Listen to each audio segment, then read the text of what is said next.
Welcome to the Brothers of Destruction podcast, where we break down all the latest WWE action. From epic rivalries to shocking twists, we've got the full breakdown.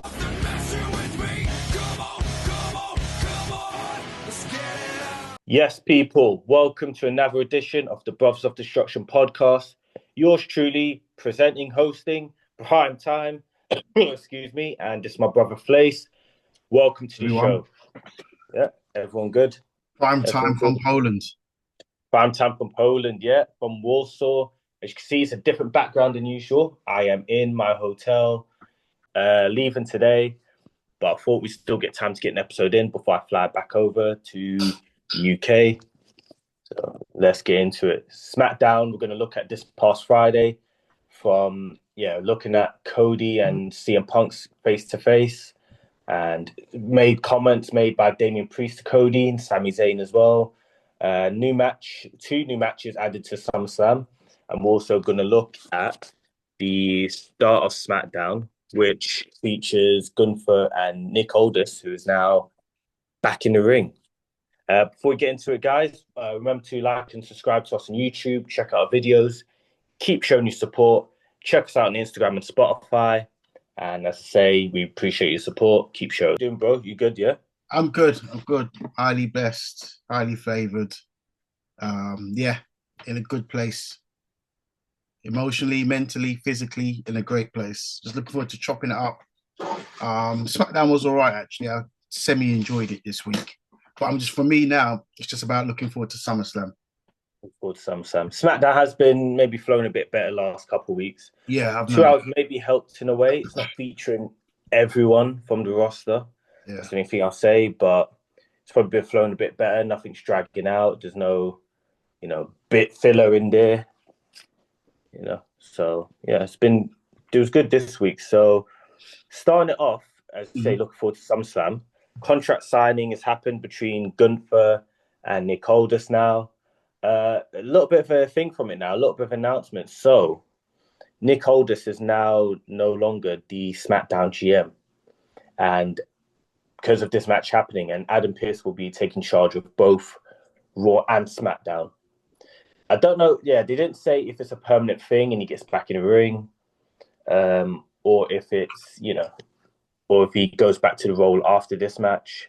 Maybe they're leaving that open, or they're leaving fans to guess. Maybe they don't even know yet themselves, or they want to see how he does in this match with Gunther. That's probably more like it. Yeah, let's see how he does in this match. Nick Aldis, now we'll go into his background. He is a former world champion, NWA world champion, champion in TNA, wrestled this promotion, that promotion. He's wrestled for years. Maybe a little known fact, he was also Oblivion in one of the newer reboots of Gladiators TV show. Yeah, he was. Yeah, so he's done. I actually forgot about that. That's the first time I saw him, to be fair, yeah. But apparently he was wrestling before that show, so I thought he started becoming a wrestler off that show, but yeah, former Gladiator as well. So he's had a career. He's had success before WWE. Now the thing is, can and will he succeed as a wrestler in WWE, as a WWE superstar, so to say? Yeah, I'm gonna say yeah. Why not? This is a former champion in TNA, NWA. They ain't no Mickey Mouse companies. I know WWE is the big stage. And I'm not saying he's going to go on and be a champion in WWE and one of its top stars or even a main eventer. But do I think he can go there and hold his own? Yeah, definitely. Why not? Yeah, why not? Obviously, the fight with Gunther, especially the early stages, to see if there's any ring rust there. I'd imagine there is, to be fair. Yeah, of course. But as that match progresses, I think, he'll probably shake off that ring rust. You'll start a bit like driving a car. Yeah, you get used to it. Yeah. You don't drive a car in years, or you're driving automatics for years, and then after, I don't know, 5 years, 3 years, whatever, you get back in a manual, you're like, oh, you might stall it the first time, whatever, but you drive to the top of the road, and before you know it, it's like riding a bike. It's just, it comes just like attention. So, I expect I expect him to do all right against Gunther, and if he decides to carry on, I expect him to be a strong WWE star, to be fair. Yeah, I think being in the ring with Gunther definitely helps. Someone like Gunther anyways. Yeah. That helps him get over that rust as well. That's probably the ideal opponent. Yeah. He's also someone that's an easy heel to boo. He gets insane amount of heat easily as well, so it's no brainer. Yeah. Yeah, they probably are seeing how he does in the performance and then take from there. I think he can succeed. Is whether he will just because of the superstars on the roster, just maybe the amount of guys on the roster at the moment. So obviously, not everyone can feature every week or in a match or in a big spot every week. Unless you're one of the big stars, which we'll get into in a little bit. So if he does carry on in the ring, I hope he doesn't get lost in the shuffle. But it could be a thing where he comes back, he's back in the ring, and he does maybe just a couple of years, and then maybe that's who knows? It might not be a couple of years. He might just want to last run a year, maybe, and then a day, maybe just the rest of this year. To be fair, and then call it a day. I'm not sure he's going to be back long term. I think we'll see him back as general manager at some point. Yeah, maybe just once potentially. Yeah, I think he'll do well. I don't see no reason why not. Yeah, as a fellow Brit as well, I was literally just about to say that as a fellow Brit, then yeah, I'm going to back him. I was literally just about to say, yeah, as a fellow Brit, got to back him. I'm expecting him to do well. And SmackDown's roster's got the boost. If it hasn't already, which it has, then it's got an even a bigger boost. Yeah. Get Nick Aldis. If you get Nick Aldis on the active roster. Yeah. You know what I mean? So, and active roster now is probably taking a little bit more of a boost in the women's division now. I kind of called this a Saturday night's main event as well, and I expected it. Nikki Bella's back, and it's leading to a 6-women tag team match at SummerSlam, which is another match to the card. I think it will be a decent enough match on the SummerSlam card. Any swerves in there, do you reckon? Can think of one, potentially. I thought Nikki would have come back and gone after Paige. That's always been my thinking. When she comes back, she's going to go after Paige. So I'm inclined to say that's going to happen. Yeah, I'm inclined to say that's going to happen at SummerSlam. Yeah, that's the swerve I was thinking, man. I was thinking the Bella twins, they're going to turn on Paige. Yeah, they lose the match and then they turn on. And don't forget, it was Paige that got pinned as well for the title matches. Paige that effectively lost the title, so I think I think they turn on Paige. It gives more reason for motivation. Yeah. So and I can see that SummerSlam. If it's not SummerSlam, it could be the SmackDown after SummerSlam or Raw after SummerSlam. Yeah, but I think it's going to happen within the next couple of weeks. Let's say that. Yeah, I think so. And then Bella's go back to being heel. They're kind of just going back and forth, face heel. Sometimes they're just tweeners or they're just their characters doing their thing. You don't know with them. The only thing I'll say is it'll be interesting to see if that does happen, who backs up Paige. Because obviously you're not going to have the Bella twins against Paige. It's going to be there's someone that's going to come in and back up Paige. It'll be interesting to see who that is. I'm calling it now. It could be AJ Lee. That's an interesting shout. She's been out for a while. I'm not sure if there's any personal reasons behind that, if she's having a break. If there's personal reasons behind that, then hopefully she's okay. But if she is fine to come back, if she does want to come back, then I think that's perfect. And it's kind of like a WrestleMania rematch, they had, 11 years ago, 2015? Yeah, that's right. Do you know what I was going to say as well? I think AJ Lee getting involved in that elevates that feud. I think it definitely does. It elevates that feud, and nostalgia reasons, it'll be wicked. Oh yeah, for nostalgia reasons, it'll be wicked, and it elevates that feud. That's a really good shout. Yeah, I think so. And so we'll have to wait and see, but I think they can go down that route. So I'll be honest with you. The Bella twins turning on Paige, like I can see it. Doesn't really sort of get my juices flowing, but you throw AJ Lee in there and it's AJ Lee and Paige against the Bella twins, that feud, then that for me, that's Now you got some interest in it, more interest in it. Then I can get behind that. Definitely. Going on to the next topic now from SmackDown. It was a good episode, to be fair. We mentioned this card is stacked, and this is one of the big matches for it. Cody Rhodes against CM Punk for the WWE title. Now, obviously they played into it. It's They're pals, they're buddies or whatever. Punk did the thing with through the title, caught Cody in the eye. CODY'S saying it was on purpose. They had a little bit of a altercation at the was it SummerSlam? Was it SummerSlam party or after party? Yeah. It was no, it wasn't the after. It was the kick. I think it's like a kickoff show. Oh, the kickoff, yeah, the kickoff show for it. They had it there, and obviously now you've seen the promo in the ring. It looks like it's intensified quite a bit. It has. Them two do what they do best on the mic as well, and it's kind of added a bit of fire to the feud.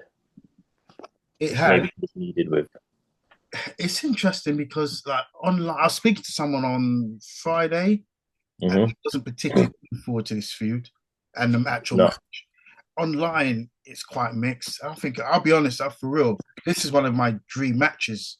If you're looking at a current roster, I'm looking at this match, I'm thinking that's one of my dream matches. I remember when Reigns fought Punk, I said at Mania, I said at the time, I was actually looking forward more to Cody against Punk. I think it's got potential to be a classic. Match of year contender. Yeah, I think, especially if we get the Cody that we saw in the tag match at Saturday night's main event. Yeah. That was Cody at his best. I think we'll get Punk at his best. And I think, this is a match of the year contender. That along with Rollins and Reigns could be even Ober and Brock. Yeah, this card is a serious card. Trust me, this SummerSlam card is serious. Just done 3 matches alone, yeah. But in regards to, and that's before we talk about Chad against Penta. Have the matches. Yeah. This feud has, and it's interesting because, again, we talk about swerves. I could easily see a swerve either way here. I could see Punk turning. I can even see where I see Cody turning. It wouldn't surprise me if neither turn. I just think it's quite unpredictable how this is going to play out. If it's going to be one and done, if it's going to carry on, if one of them's going to turn. For me, at the moment, I'm actually looking forward to this more than I am Reigns Rollins. And I think, again, Reigns Rollins, I've said for years, sort of a one-on-one match at a SummerSlam or Mania has been long overdue. So I'm hella looking forward to that match. But actually, Cody Punk, I'm probably looking forward to that match just a little bit more, if I'm honest. And the feud, I guess definitely the feud is sort of intriguing me more. The feud is definitely intriguing me more. And the match, I'm probably looking forward to just that bit more than the Seth Reigns match. Yeah, people, obviously, you talk about Rollins and Reigns have that sort of long-term history with each other, which, we all know. I think even Cody and Punk, to an extent, do as well, maybe more than people know about, even more than me and you know about. Just even before their time together in AEW itself. Obviously, if you look at years ago, they was on the roster at the same time for a few years, for quite a long time, yeah. This is with those two, bro. It's been more underlying. It's what I suppose... behind the scenes. Yeah, that's it. If you want to use a war term, it's been a Cold War between those two. It's more underlying. There's obviously Seth Reigns. We know about it. We know what's happened. This is in your face, and that's why probably the feud actually intrigues me more. It's two faces. If either return, it wouldn't be a big shock.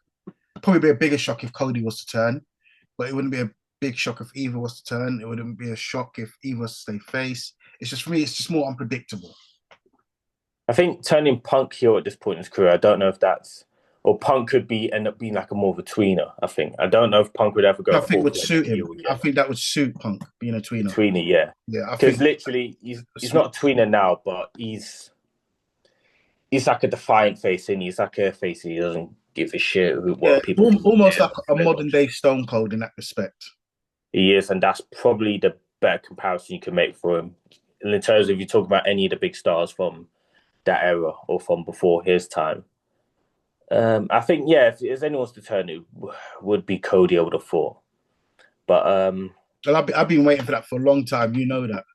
I've wanted to see Homelander for years. So fingers crossed I get my wish. But for me, it's very unpredictable, this feud. And that's why, for me, it's intriguing. It's intriguing because you think one of them could turn each other. Like Reigns or Rollins, there's no like who's turning face, turning heel for that. Unless they do swerve us and someone does turn heel in that match. Yeah. But I think Cody and Cody and Punk, yeah, it could go either way. It could be a thing where someone interferes, or Sami Zayn interferes, or end the match, or he costs someone the match accidentally. Could even be that. Even not just with the feud, even the match itself for me is completely I really don't know which way it's going to go. I really don't know. Obviously, we're going to do the prediction show. Obviously, yeah. And that will be next week, sort of mid next week. We do the prediction. For that, I don't know. I really don't know. I really never. It could be just a straight finish, like someone beats the other. Towards Punk winning that match, I might be, but then I think Punk should win. Really, if you bring him to the SmackDown roster and as champion as well, like to have him drop the title that soon, especially back to Cody as well, considering Cody's, keeps losing the title, win the title again. It's a bit like, well, hold on a second, Then you just, then it just kind of makes it predictable. Cody loses the title and he's going to win it right back. What's wrong with that? What's wrong with that? What, Cody? No, you don't want that. I do. I'm a Cody fan, so yeah, I do. I'm wearing Cody's hat. I'm a Cody fan, but again, I know what you're saying. Yeah, objectively, shove down people's throats. Yeah, No, I agree. I'm interested to see Cody having a feud and being away from the title for a little while. If he has like a strong personal feud with someone that doesn't involve the title, I'm kind of interested to see what they do with that. Even when he's lost the title in between the moments, when he's lost the title, he's still always been involved in the title feud. Like he's still gunning for that title, chasing it. Whereas I like to see him in like maybe more of a personal feud with someone, or someone he's not faced before. Maybe even if he has a rivalry with Sami Zayn, that's not for the title. So if, let's say, just lose at SummerSlam, and it was sort of just one and done, at least for now, and it was going to take Cody away from the title picture, who would you like to see him feud with? That's an interesting one. I'm trying to think top heels on SmackDown. Or is it a top babyface if he turns heel? If he turns, it could be. I think Sami Zayn for maybe a little while as well, just see how it plays out, see how the feud plays out. Okay. Like Cody as a face, Sami Zayn as a full clear-cut heel. But it also depends on this match that's coming up. So SummerSlam now is the number one contenders match to faces for the WWE title. Includes Sami Zayn, and the winner of this Fatal 4-Way match happened on SmackDown, Royce Keys, Damian Priest, Trick Williams, and Finn Balor. Royce Keys, I think, got taken out by Jacob Fatu, because obviously they're in the six-man tag at SummerSlam. Trick Williams, after the match, got taken out by Baron Corbin, I believe, and now that's another match set for SummerSlam, Trick Williams and Baron Corbin. And now we'll get into that another episode. The winner of this match was Finn Balor winning. So you got Balor against Sami Zayn at SummerSlam. Now it's interesting to see who wins that, because you don't know if that's going to be, I think Cody and Punk could be night one main event. So you don't know if Sami or Balor's going to be before that or night two after that. You know what? Now it's actually, now you say that, I just remember that match actually now. I think we could, I think it's going to be Zayn. I think Zayn wins that match, number one contenders match. I think Punk beats Cody is what I'm leaning towards. Now, I might change by the time we do the prediction show. I won't even say that's kind of my thought process, to be fair. Because we haven't really seen that. Yeah, we haven't. We've seen Balor, Punk. We've seen Punk and Zayn in a match, obviously, Raw the other day, but not like a full-on feud. Yeah, not a full-on feud. We've seen Cody, we've seen Zayn. I suppose we haven't seen Balor, Cody, really. Yeah. That would be actually very interesting. That'd be interesting. Again, if you had that personal feud away from the title picture, actually, that might be very interesting. That would be, yeah. And I think from what I've read on reports is they're looking to move Balor into the main event picture now as well. So actually, that benefits both of them. Yeah. And I think, even you can have them in the main event picture without being in the title picture. And I think that benefits both of them. I think, obviously, that would elevate Balor being involved with Cody. Yeah. Cody's away from the title. And I think Balor will bring out the best of him as well. In the ring and out the ring.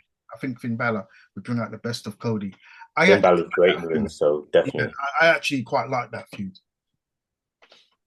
Yeah, I'm interested to see that. So I'm interested to see how that plays out, and I think that could be a good feud. But again, depends who wins the title and who wins. Yeah. So it all depends, all different factors, ifs and buts. There's an interesting point I was going to bring it up. So obviously Sami Zayn did the same rant where he's saying like it's the same guys in the main event picture, all they have to do is say when and they get the title match, wherever. Priest actually also called out to Cody as well, saying he said they're all tired of people being in the same picture as well, being in the title picture. So he's also called out Cody for it. I was like, oh wow, okay. I like when things like this happen because obviously you get that online a lot. So yeah, that's what they're going off as well. It's realistic. It's realistic. It's with what's current. It's what's with the discourse at the moment. Mm-hmm. So I quite like when they go down that route. Interesting, a face saying it to a face. Yeah, but I think it's quite. I think that's more out of frustration. I quite like that because even Cody said he likes what he's saying there and he respects what he's saying there. Even Cody's saying it as in like he sees a fire in him and he wants people to feel like that because it pushes them. That's what Cody's character is. He wants the wrestlers to feel like that. So they push even more to get into that spot and it makes him better as well. It makes the product better. And I don't think that's just in storyline as well. And I think that's probably in real life as well. Yeah, I agree. Some of the wrestlers might actually have that frustration, as much as they enjoy it. Being on the show, they're all pals and stuff. They might have that frustration as well. Okay, of course they do. Of course they do. Yeah, so of course, yeah. Because some of them do like the spots they're in right now and they're happy with it. Not having to be in the world title picture, they're fine with it. Some do want to be that top of the card there. Some of them do have want that spot. But that drive. But yeah, so it's interesting that they've said that. I think some ways you are having some of the same guys in the main event quite often, especially with SummerSlam coming up. And I think it does need to get to a point you do have to freshen it up or bring newer guys into it. You do, but they are, let's be real, the top guys. I think there's apart from maybe some like a couple of the younger ones coming up, but there is a gap between, let's call them now the big four: Seth, Reigns, Cody, Punk. There's probably those four, and then a little gap between the rest, would we say? I'm not necessarily in ring, but I'm talking about as a full package. It's probably those four in terms of in ring, charisma, on the mic, star power. There's probably those four, and then there's a gap, and then you've maybe got like a Gunther in between there, maybe an Orton and a Drew. I'd even put Chad Gable in that mix now. I think he's just below that, just because he's not been pushed to the top of that card. Yeah, he might be just below that in terms, especially star power. He might be just a little bit below that. But then, for me, you got guys that's I think Penta will end up in the title picture in the next 6 to 12 months. Penta, Jacob R2, Chad. So I think there is some coming up, and obviously you got Oba and should be. Those two will be. We know Braun and Oba at some point will be in that title picture, but they're still young. But in terms of some of the more experienced guys, and Jacob, to be fair, still I think he's early 30s, so even he's still quite young. But in terms of some of the more experienced guys, I still think there's a gap between some of them. I was saying Gunther, Drew, etc. There's a little gap between them and what I'd call a big four, so to speak. Mm-hmm. Yeah, potentially. So I'm hoping they do push that gap soon. Just so you see new stars in there, because you don't want it to be a thing. You always need to create the big stars retire, and then you're relying on these guys' star power, and you've not built them up well enough. Yeah, but I don't think that will happen because of the likes of Braun, Oba, Jacob, etc. WWE does always find a way. They always have like a big star waiting there in the wings or whatever, and there's breakthrough. As I say, there'll probably be someone in there that breaks through that you're not really expecting it from now, but say in a year's time, it's like, oh shit, this guy's come out of nowhere. Like that's what I'm saying, and I said to you how I would play it is I would have Mania, I would have Oba beat Reigns, and I would have Braun beat Cody, almost to signal like a changing of the guard. Yeah. I think that's quite significant. If you didn't want to have both matches at Mania, you could even have. I think Ober Reigns has to be Mania for me. I think that has to be Mania. I think that'd be quite significant as well, because obviously it was Cody and Reigns had that big moment, that big match at Mania, like only a couple of years ago. Now, yeah, two big matches at the Manias. It would be significant. It would show a changing of the guard. Now, that's not to say Cody and Reigns would never be back in the title picture, but it will almost show that Ober and Braun are now sort of leading the way. Yeah, leading the way, on par with them now. Yeah, on par with them at least. Yeah, yeah, with them and with Seth and with Punk. Yeah, so we'll see how that plays out. Yeah, we'll see how that plays out. It could be a case where that does happen, or one that happens. I think definitely one that happens. Well, maybe one happens at Mania, next year, and the other happens at SummerSlam. Maybe, yeah, and then it's still parallel. Yeah, and then like I said, you get that a dream match between Ober and Braun at Mania 28. Potentially, yeah, we'll see. All right, guys, been a pleasure on this episode discussing SmackDown and a little debate at the end, discussing the future of WWE and big names. Hope you enjoyed it. If you got any opinions, put a comment up. Give us your opinion on it or any suggestions for future episodes. Say, guys, do appreciate your support and thank you for joining us. We'll see you on the next episode where we'll be reviewing Raw and coming up soon our SummerSlam predictions. Take care, everyone. Pick up, everyone. Have a good weekend. Thank you for watching the Brothers of Destruction podcast. Remember to subscribe so you don't miss an episode and look out for our question of the week.